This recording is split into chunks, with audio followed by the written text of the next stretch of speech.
As you can already see behind me, we've run out of time. Sun's setting, and I just want to run through this install as quickly as possible just to show you how to set up the wiring before I close it up.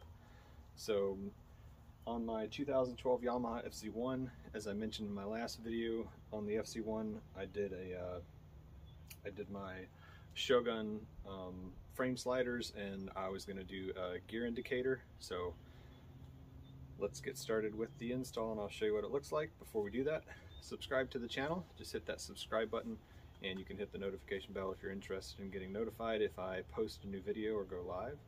But for now, let's go over what we need to do to take this apart. Now I've already taken it apart. There's just way too much that I'd be moving the camera all over the place, so I just decided I'm going to go ahead and get it all set up, and then I'll just show you what it looks like to get it set up. So yeah, let me just walk you through that because the directions aren't exactly clear, and I'll just show you what I did to get to this point.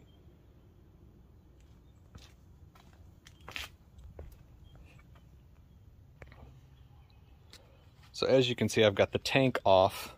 You do not have to remove this bolt to get the tank off. This makes it so that the tank can pivot, but you do have to take this plastic cowl off, and you do have to take the side covers of your fairing off. And so that's the tank cowl. The white part is the tank cowl. There's the two black covers that are on the sides, and there's various screws. Now most of this is just Phillips head screwdrivers. There's two top screws on the black pieces that are Phillips head, and then there's two black pieces that go into the top of the white cover. So these pieces sit in here like this, as you probably are looking at your bike and it's not taken apart yet. So there's a Phillips there, and there's another Phillips there. Did I get that one? Phillips there, another Phillips here. And once these are undone, these just slide out. There's two Allen head bolts on the outside over here. You got to take those two Allen head bolts out. I believe those are 4s. There are 3 Allen head bolts here. There's one here which holds the front of the cowl right here. You got to take that one out, and then let's see, there's 2 on either side where these metal brackets are that go through the side of the tank. So you have to take the black plastic off first, then you can take the white top plastic cowl off the tank, and then you can take the bolts out to release the tank, so you can slide the tank up. Now it's got a little divot here in the top of the air box, and there's kind of a spot up here where I've just got my torque wrench. That's not what a torque wrench is for, but that's what it's doing right now. And as you can see, I picked the left side to mount my gear indicator, so when I'm riding along and I go to shift, I can see the gear here. And I've got the little plastic thing that comes with it attached to the bar with the rubber grommet on the inside that comes with it. This the gear indicator itself, the wire I have running down underneath, I got zip tied, goes through the 2 hanger brackets for the other cables under here, and then I've got it zip tied here, and then I've got it run through past the air box underneath, and then I've got it just wrapped around. Now I'll show you what the wiring is under here. This is the part that's a little bit harder to find because you have to trace some wires under here. So this brown connector over here, that is the connector.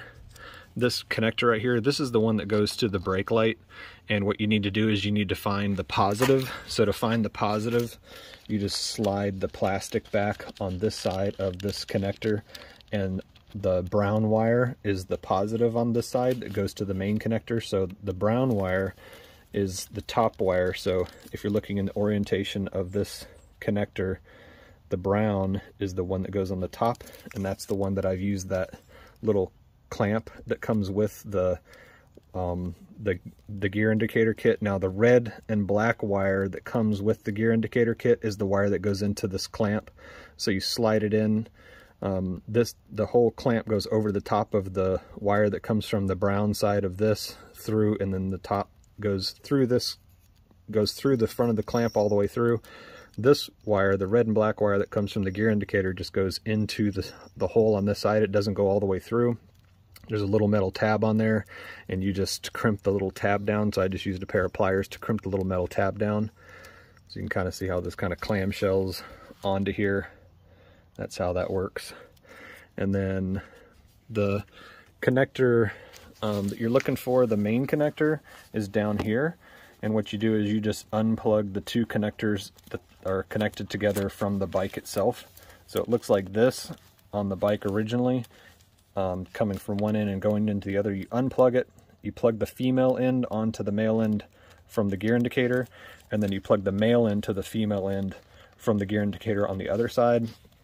And then your last wire is the green wire, and the green wire goes to the crank position sensor. So on the passenger side of the bike here, this is the crank sensor. This is the crank position sensor is actually mounted right here, and that's the wire that goes up. So if you just trace this wire up through here, it comes out and goes to a black connector that's right under here.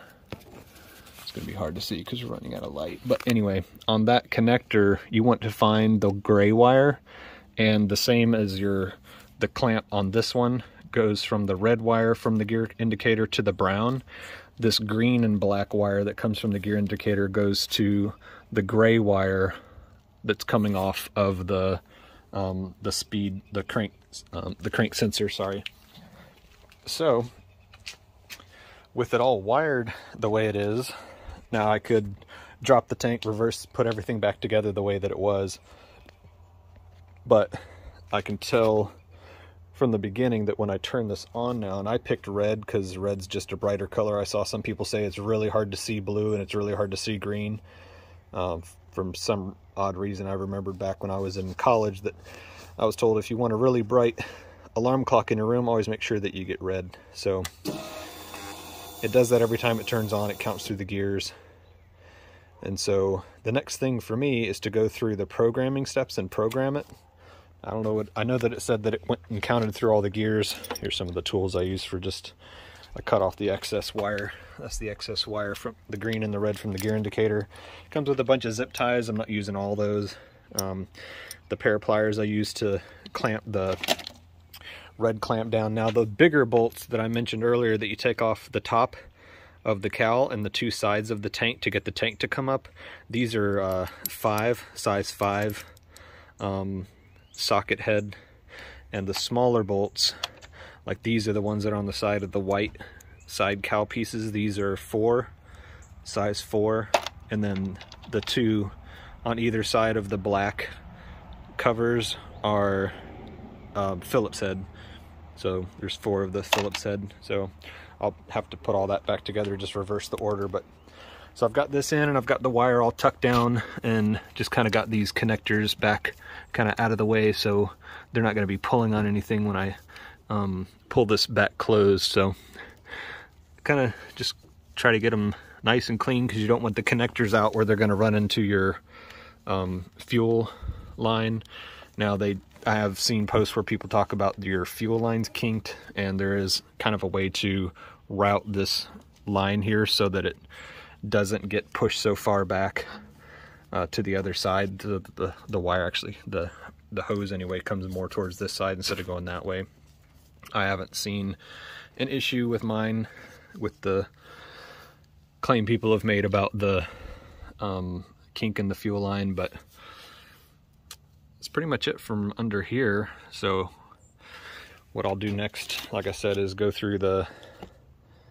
I'll go through the setup and then change the gear, I guess. Yeah, I'll have to figure out how to set that, because I don't actually know the setup for, and if I even need to do any kind of setup for the gears themselves. Not sure how it indicates that or remembers it. So that'll be the next step. I'll come back to it once I get all this back together and I can sit on the bike. I might even have to ride it to do that. So I'm just going to put it all back together. It's nice and simple and clean. You can't see the wire anywhere, and once the tank's down, it'll cover all this up, and the wire just comes up with the rest of the cables that come to the front. So I think it looks pretty clean.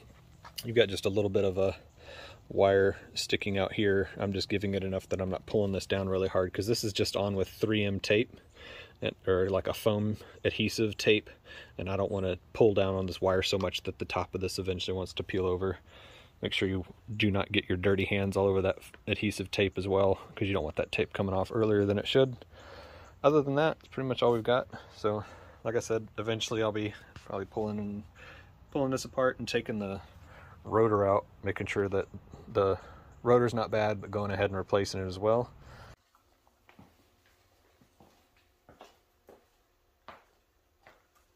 Well, the background's changed a little bit. You might be able to see me now because I have a light. We're inside now, and the motorcycle has been pulled inside, and we're going to finish up. So the only thing that I need to wrap up is the information about how you set the gear indicator, because you do need to tell it what gears it's in. It doesn't know that automatically. When you turn the key on, you're going to see it count down from 6 to 1. And so what happens is it'll sit there and it'll change from 1, and then it starts blinking L, which means that it's ready to learn. And then what you do is you actually, what I did is I actually got on the bike on the center stand, I had the key on, and then I shifted into first, pull the clutch in, shift into first, and then let it into gear, and then rev the RPMs up to about 3,000 RPM. So you want to go about double what the normal idle RPM is. So what you actually do is you turn the key forward and start the bike. It counts from 6 to 1 and then goes to L. You wait for the bike to reach idle speed, which is typically 12 to 1300, 12, 1400 RPM, 1500 RPM. And so once you let it idle, then you put it in first gear and then rev it up to about 3000 RPM. And the gear indicator will start blinking 1 faster, and then it'll have a little N. It just looks like an upside down U, but it'll look like a little N. Hold on a second.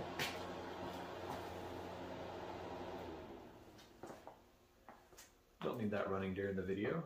So it'll have a little upside down N, and that means next. So then you switch to 2, and the gear indicator will be switching to 2. You switch to 2, bring the RPMs back up to about 3000. And then it's going to say in, and then it's going to have 3. So you need to go into third gear, bring it up to about 3000 RPM again.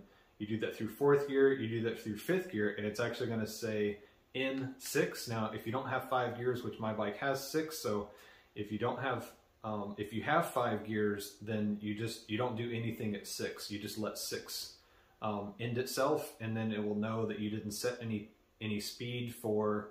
If you don't rev it up in 6th gear, if you drop the RPM after it links, logs, kind of remembers, learns 5th gear, then it won't remember a 6th gear. But if you do, when it goes to 6, if you bring the RPMs up, then it'll finish. It'll have a little O, and that just means that it's over. So it's calibrated, it's over.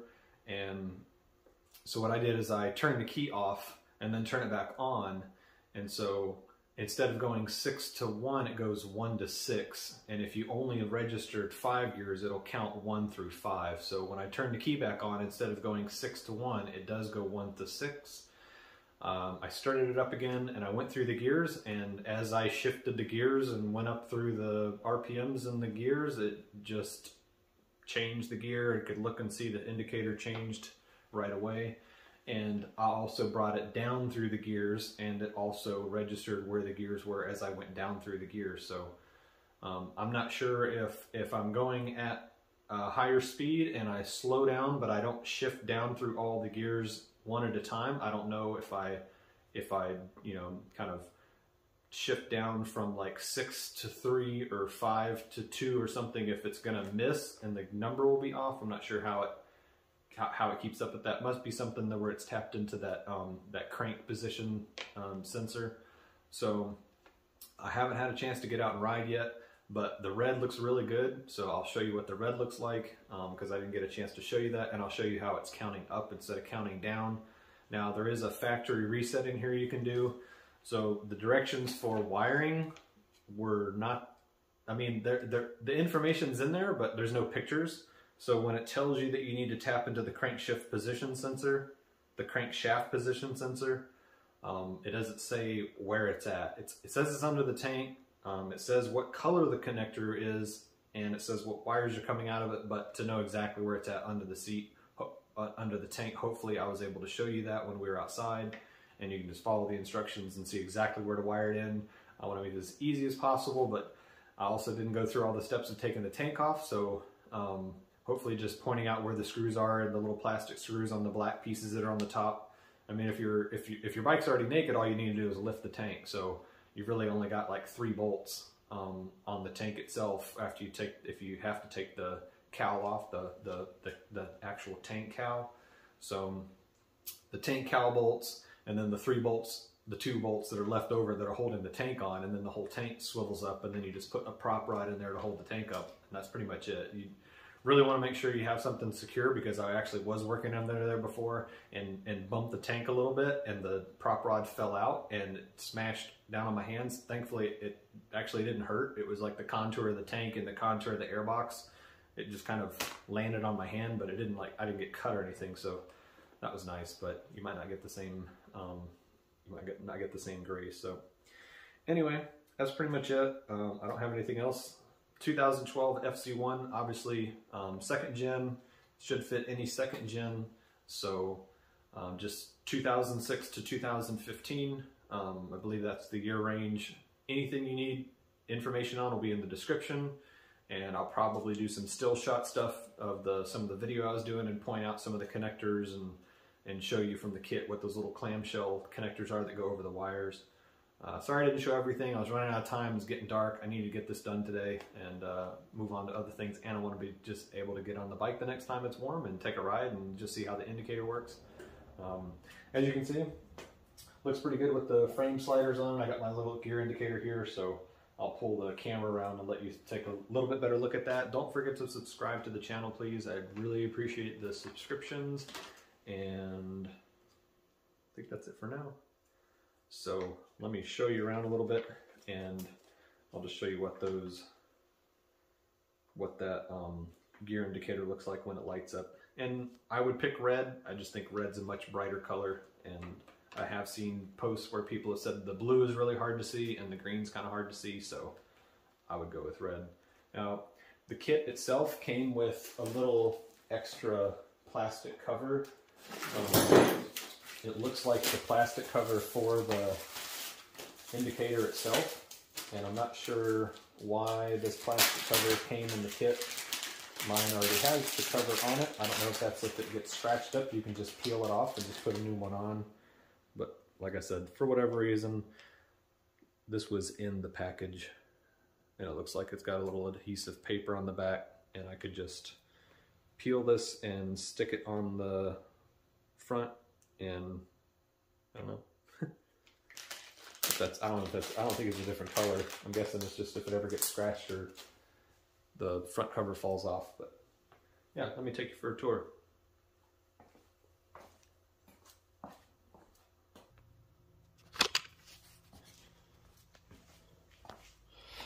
By the way, I got some stickers on my website if you're ever interested. I got the Biker Wave here. I've got some FZ1 stickers. So this is what the Biker Wave stickers look like. So you can get them in red or black or white right now. I've got different colors. Got a really big one right here. This thing is a beast. I think you can see it in the reflection. That's the Biker Wave. I think this was like 19 inches. I just printed it just to see how big I could fit on a 12-inch wide, because this is a 12-inch wide paper here. So yeah, maybe I'll do a giveaway someday and somebody can slap that on the back window of a truck or something. But so here's I think I already showed you the frame sliders. Got the frame sliders in an earlier video, so you can go back and watch that video. And then here's my gear indicator. I think I showed you the location earlier. So if I'm sitting on the bike, as I go to shift, right next to where I'm shifting, I'm gonna see, now this should count down 6 to 1, and sorry, it should count up 1 to 6. It by default counts 6 to 1. So let's see what happens when I turn the key on. There we go. Now it shows this when it's just sitting here, and as you can see, that's pretty bright. You can see when it cycled through the letters, it's pretty bright. Almost has a little bit of an orange color, and obviously the original LCD kind of has a little bit of an orange color. They don't exactly match. This looks a little bit more red if you're looking at it with the naked eye. It's got a little bit of a glare to it. Maybe I can get the glare off. Let's see. So, indicator's on, and like I said, as you're shifting through the gears, it will it'll indicate for you what gear you're in. Now, it's this obviously not necessary. You can memorize the gears, and as you're riding, you would just be mentally going through which gear you're in. If you need to downshift, you would remember what gear you're in. And it's almost secondhand. It's almost second nature, and I'm not planning on keeping this around because I'm trying to get out of using the gear shifting and the memory as second nature. But every once in a while, if you're shifting from a higher gear to a lower gear and you're slowing down more quickly, it is nice to know what gear you're in. So if I was in fourth at a certain speed driving down a road and slowed down enough that I wanted to go into second, I'm looking at, you know, we'll figure this out as we ride, but I'm looking at this indicator as, you know, when I go to shift down, I'll know before I start which gear I'm in. So that's the plan behind that. And that pretty much wraps up this video.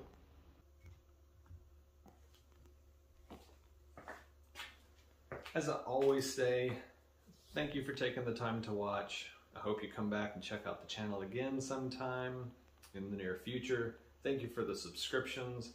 I think we're about to 371 now, and that's pretty much all I got. So if you have any questions or comments, just post them in the comment section below the video. Like the video, share the video, comment on the video. You know, it's nice to have an interaction with the people that are watching the videos. Every once in a while a video will just pop up and conversation goes crazy, and sometimes the video that I thought would have a lot of questions doesn't. I try to make my videos concise enough and detailed enough that there aren't a lot of questions left over. This one is a little bit different. You might like this one better because I just kind of cut to the chase and got it done and showed you what it was and we're done. But you might want more detail. So if you want to put a comment, do you like the detail or would you rather just cut to the chase? Let me know in the comment section. Don't forget to like, share the video with anybody that's looking to do a gear indicator, post it on your Facebook pages, post it on your YouTube channel, you know, post it on social media, post it on your Facebook page. And yeah, hopefully if anybody needs this video, now they have it. Don't forget, come back and check the channel out. I'll keep adding content, and I'll see you again soon.